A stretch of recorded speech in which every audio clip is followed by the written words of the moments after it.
Subscribe to get the news the legacy media won't tell you and only the Daily Signal can bring to you.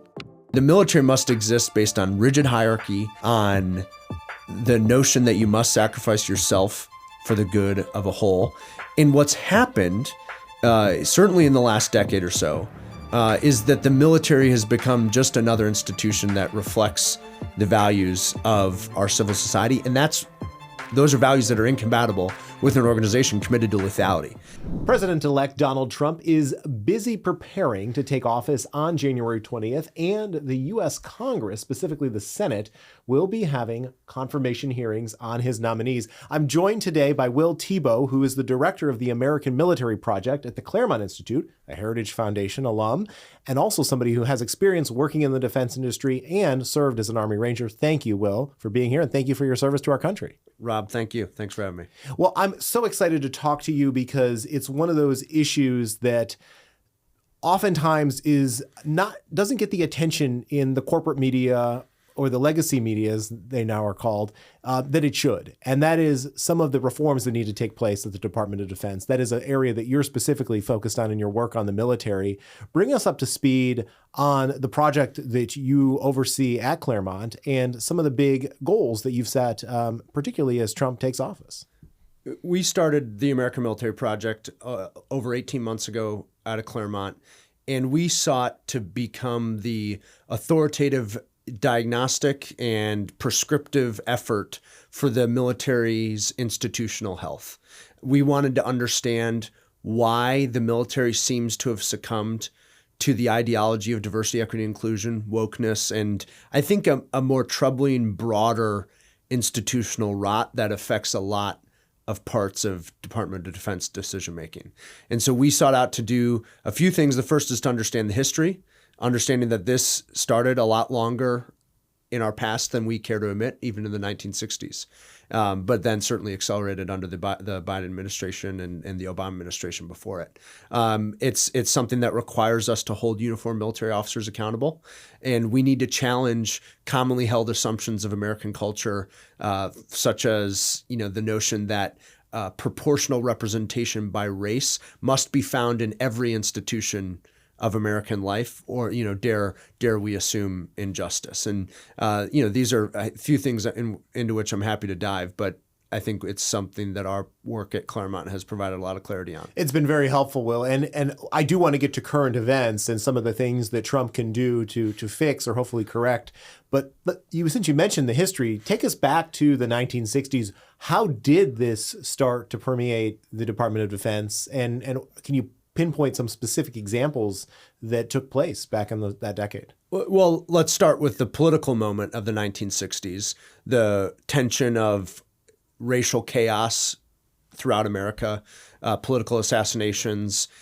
The Civil Rights Act, though, was the linchpin for real policy change that started at the Department of Defense.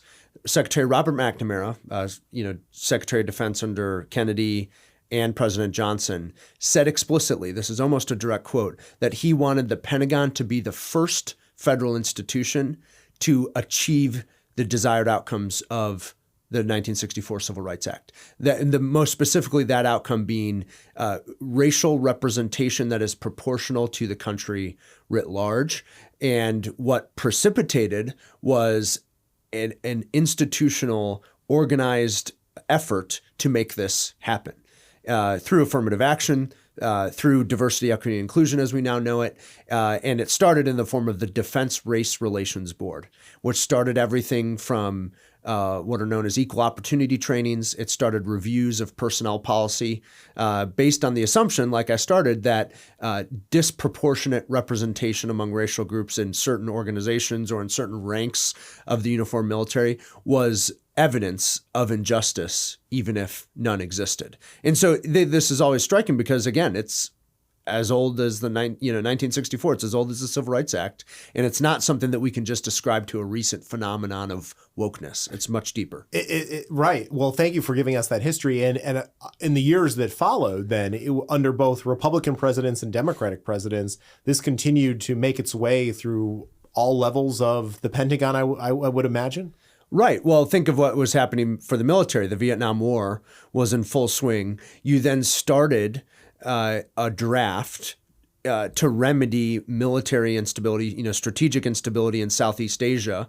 And that draft, where you conscripted Americans who wouldn't have otherwise joined the military, they were coming from a civil society of unrest. And then you brought that unrest overlaid with the expectation that if they didn't see men who looked like them in the ranks above them, they could presume injustice. That was literally the teaching of the Defense Race Relations Board. And so what precipitated, and maybe wasn't a direct cause, but it was proximate to it, was racial tension in the military itself. An aircraft carrier succumbed to a race riot off the coast of Vietnam. Military prisons that housed American soldiers succumbed to race riots in Vietnam during a war. And I think we all wanted to forget what happened in Vietnam, both in that case and strategically. And we wanted to move on, and we thought we can move on without paying much attention to how the military as an institution had changed. And like you said, it continued. In 1973, West Point allowed women to be admitted, and the change in the entrenched nature of these assumptions became even more cemented for military and political life in America. And then it sounds like under the Obama administration at first, and then in the last 4 years under Biden, they just poured more fuel on the fire and it became a whole lot worse. Yeah, well, what do they say these days? It's a mask off moment. I think that's what the second half of the Obama administration was, for the notion, really the belief that the military must reflect the politics and ideologies of civilian life. The first being, allowing trans service members. But one that's, I think, really pernicious, and albeit it's controversial amongst some conservatives even, is the belief that women should have access to any role, any job in the military, even special operations and other combat roles. This comes even today, military fitness tests have different metrics for men and women, and I think the realities of biological sex are still true, and even more true in ground combat. But regardless, there is this imperative that the military must have the same landscape of equality and opportunity for men and women, regardless of the realities in which these organizations operate. And that's continued even worse under the Biden administration, because I think now it's the acknowledgement that the military leadership class, uniformed and otherwise, is committed to this mission. Not just the politicians who would make those decisions. Will, what did you experience as a Ranger? Did you see some of these things happening before your own eyes firsthand? It was really starting as in, the last few years of my service. I had, a modest time, only 6 years, but, I had a senior officer tell a cohort of my peers and I, after we got back from a deployment to Iraq, that, there's the goal to replace us with black men and women in order to make our special operations unit more diverse. In a professional military course, even during President Trump's ban on transgender service members, we had an instructor of that course complete a full male to female transition. And when I say full, I mean full, surgeries and pronoun changes included, even though the president had a stated policy change on the books that wasn't enforced by the leaders at that military installation. So these were just a little snippets of what went on and how it manifested for me in my foxhole, as they say. But I think it's become real that the institutional policy is much more deeply entrenched than even my experience. And this extends to you mentioned West Point earlier, but it extends to the Naval Academy, the Air Force Academy. I mean, those service academies are also facing some of these policy changes and the ramifications? Yeah, well, West Point often enough is, I think, the vanguard of this kind of social change. West Point adopted racial quotas in 1965 that mandated admissions classes have percentage-based goals of admittance by race. And even as recently as July of 2023, the superintendent of West Point openly admitted to having race-based admission criteria for each class. It's been on the books for a long time, and we, I think, give these institutions a pass sometimes because they somewhat rightly deserve so much respect. and we treat them well, but they're often the place for this overreach and this kind of ideological takeover to happen, and that's a problem. But you need to look no further than the stated outcomes of the organization writ large. Deputy Secretary of Defense Kathleen Hicks published the Strategic Management Plan for 2026. She outlined proportion-based promotion goals based on race for all Department of Defense personnel, civilian and military. This is evidence of a quota system that would make the Ivy League blush. That's right under our nose. And I mean, frankly, until our work at Claremont, no one else was willing to talk about it. And I think it might be just because no one else was taking the time to look for it. You've outlined the problem broadly. Obviously, we could continue to talk about all of the instances, but I do want to move the conversation forward and talk about what opportunities there are to start taking corrective action and fix this. We know from past experiences, I think of the fight that Senator Tommy Tuberville led on the floor of the Senate over Lloyd Austin's, the current Secretary of Defense, his abortion memo, holding up the promotions of so many individuals in the military, and the pressure that he faced from the establishment in Washington to cave on that effort. And so this won't be an easy task for Pete Hegseth if he's confirmed, or Donald Trump, but what do they need to do? Well, let's start with the holds of Senator Tommy Tuberville in 2023. Obviously, I think you and I are of the opinion that abortion was a righteous enough cause for those holds. But what I think the real value of Senator Tommy Tuberville's year-long fight was the chance it allowed organizations like ours and the American public writ large to understand the kind of leaders we are promoting to serve at the senior-most positions in our military, the generals and admirals.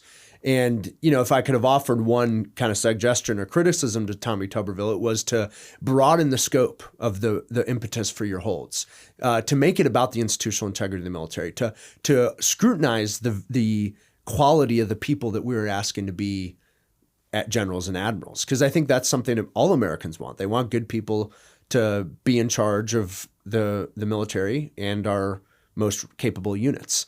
And he had a chance. He did allow us to do that. And so change starts there.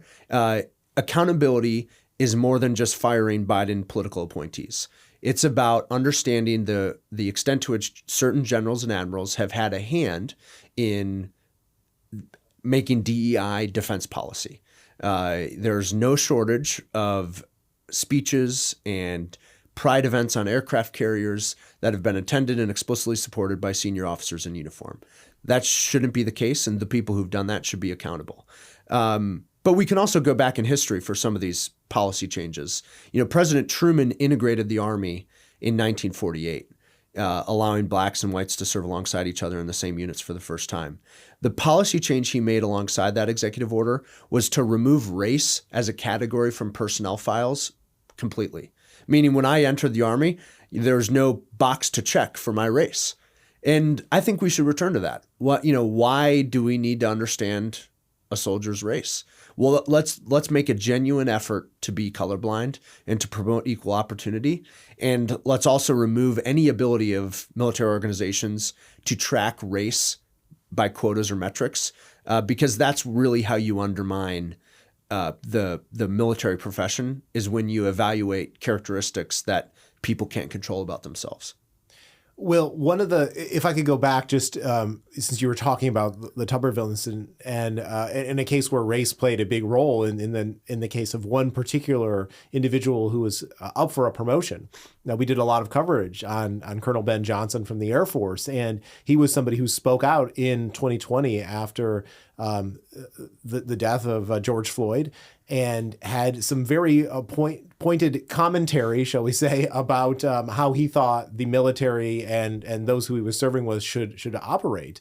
And as a result of that, Tuberville initially held him, and then I think Eric Schmidt ultimately ended up holding his promotion. But obviously, there are so many people who have come up through the ranks with this mentality.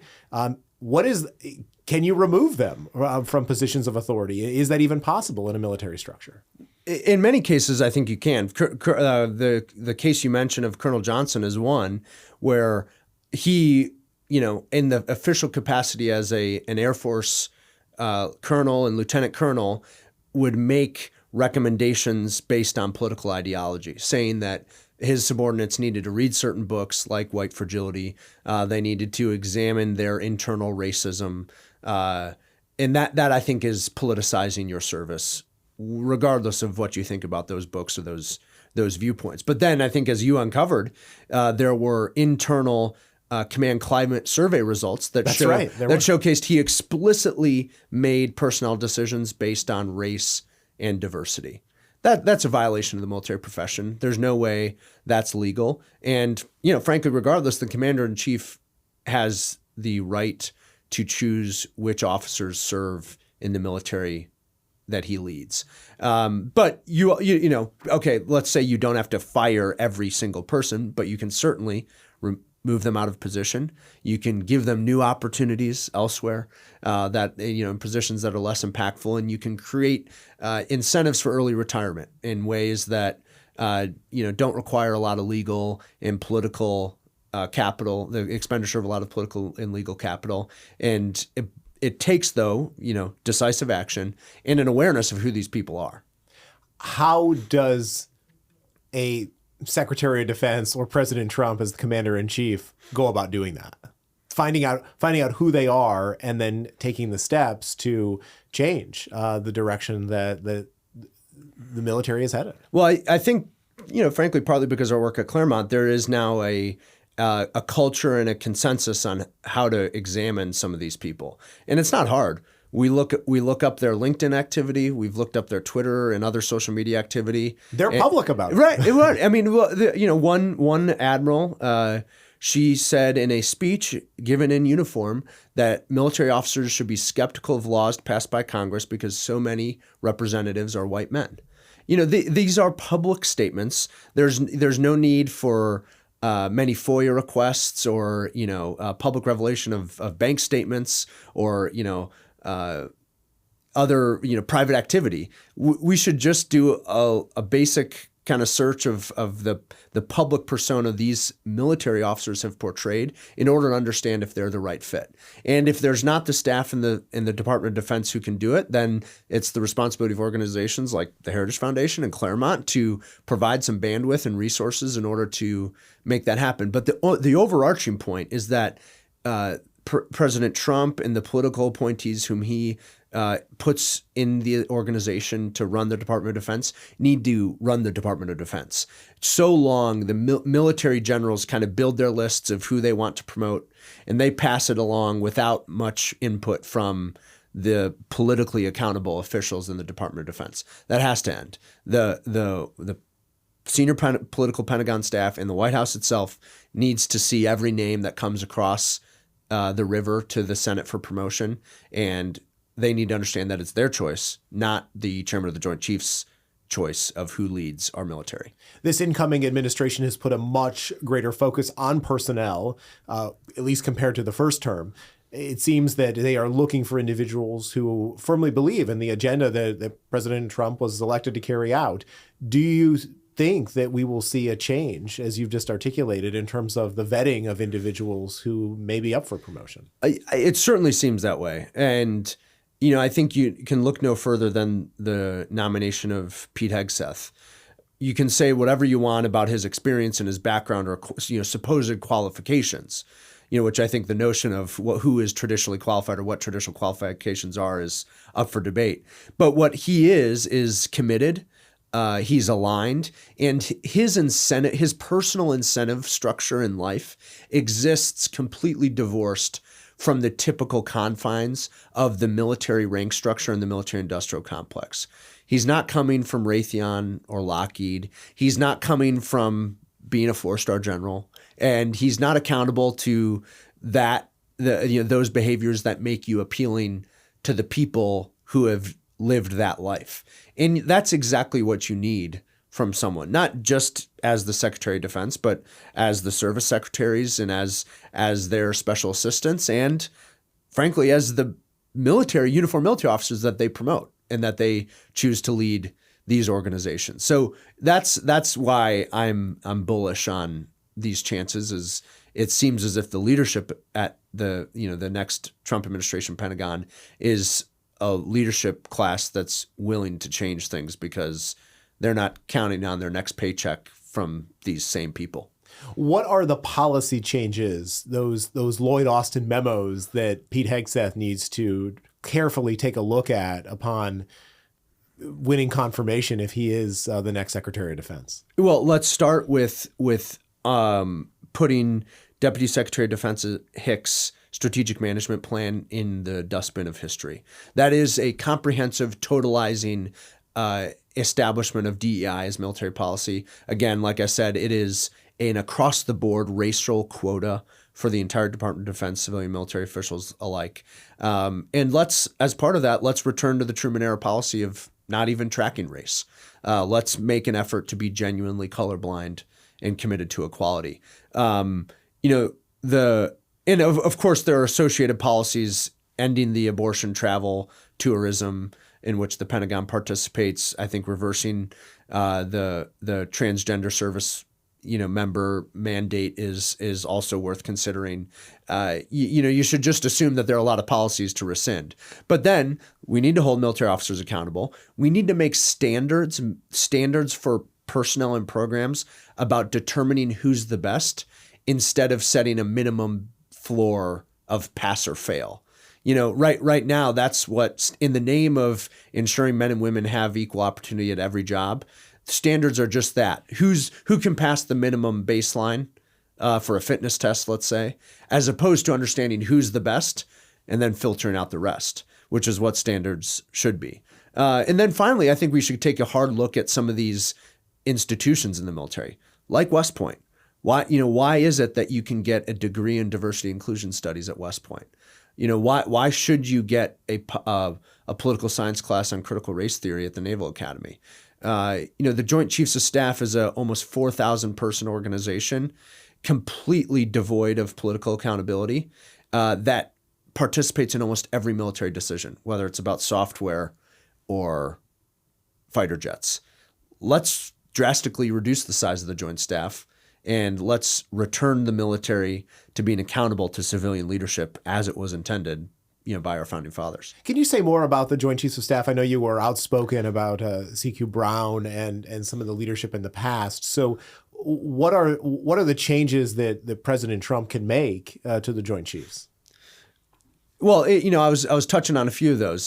The Joint Staff is intended to be a body of advice and consent to the Commander-in-Chief.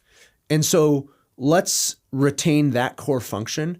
But the joke is that you can't plan a barbecue in the Pentagon without getting Joint Staff concurrence, meaning that they have input in the policymaking process. There's no reason that needs to happen. Let's take a lot of the people, a lot of the officers who are assigned to the Joint Staff as kind of a bureaucratic entity. Let's move them under the Office of the Secretary of Defense and in the service secretaries, those people who are accountable to President Trump and appointed by him. One idea I have is to make the Joint Staff those generals and their personal staffs. So from an organization about a few thousand to maybe 200, and let's move them across the river to the executive office building next to the White House. The joke we had when I was in the Army is that you never wanted to be close to the flagpole because it meant you would be under much closer supervision. So let's move the Joint Staff closer to the flagpole. Let's allow them to write the policy memos and give advice to the president as they're statutorily obligated to do. But let's get them out of the military decision-making process because it's gotten out of hand. And how is it just the bureaucracy in general that over time they just accumulated more power, or how did it get to the point where they are making so many decisions that should be in the hands of the civilian leadership? Yeah, well, I mean, there are some pieces of legislation that I think were interpreted in ways that gave them, carte blanche authority to expand their role and their size, to be a part of military operations, which they're not. General CQ Brown, the chairman of the Joint Chiefs of Staff, makes no operational decisions. He controls no troops in the world. He provides advice and consent to the president, and he should do that.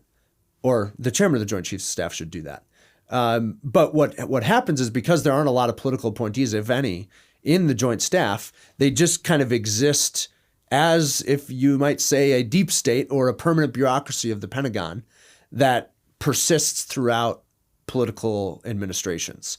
And I think that's what's allowed them. They've kind of taken the mantle of authority and continuity to allow themselves to maintain power and relevance.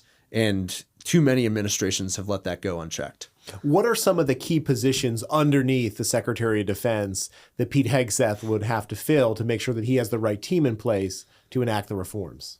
Well, I mean, he's already named a few of them as Deputy Secretary of Defense, as Undersecretary of Defense for acquisition and sustainment. I mean, another kind of spot of institutional rot is how we procure technology and weapon systems, and that's a critical need to fill. He's already named, I think, good people to fill those roles.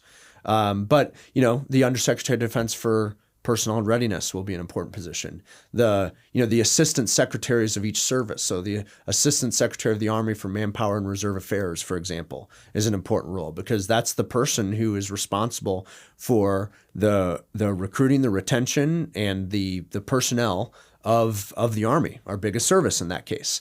We're amidst a recruiting crisis that is generational in status. So, these people who are, I think, bold and willing to make the changes that are necessary are some of the key folks. By all accounts, it looks like they're well on pace to appoint good people. But we're going to have to carry the ball across the finish line because what happens is whether it's Republicans in the Senate or defense lobbyists, is there becomes the imperative to maintain the status quo or to water down effective policy change. This is a key moment, and our military may not have long to recover because the threats from around the world are only growing, and the fear is we will only learn the hard lessons of what needs to change after it's too late. What do you think of Pete Hegseth's very clear vision for what the military should do? Is that articulation an opportunity to reverse some of the challenges when it comes to recruitment, when it is to inspire fear with our enemies, things of that nature? Yeah, it's almost sad that it has to be said, right? True. The military exists to be lethal and to kill our enemies. And what makes the military unique then is that no other institution in the military, federal, state, or otherwise, has that unique purpose. And it's a very unique purpose, rightfully so, but it's a purpose that puts the military at odds with the values of our liberal society, small L liberal society. That is rights-based, individualistic, whether we like it or not. And the military must exist based on rigid hierarchy, on the notion that you must sacrifice yourself for the good of a whole. And what's happened, certainly in the last decade or so, is that the military has become just another institution that reflects the values of our civil society. And those are values that are incompatible with an organization committed to lethality. And so we have to reverse that, right? The Army can't have the motto that you should be all you can be in the Army. You got to give all you can give if you want to join the Army, because that may be what's required of the Army in the future. Combat and operations on the scale we haven't seen since World War II.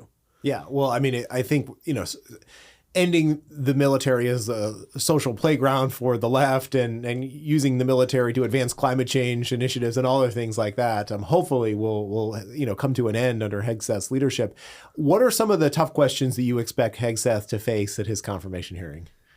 I think he'll face a lot of, I guess he'll face questions on his personal life. And, sure, but yeah, of course. But I think for, the bipartisan scrutiny he'll receive is based on just this exact question. If the military is going to be exclusively focused on lethality, what does that actually mean?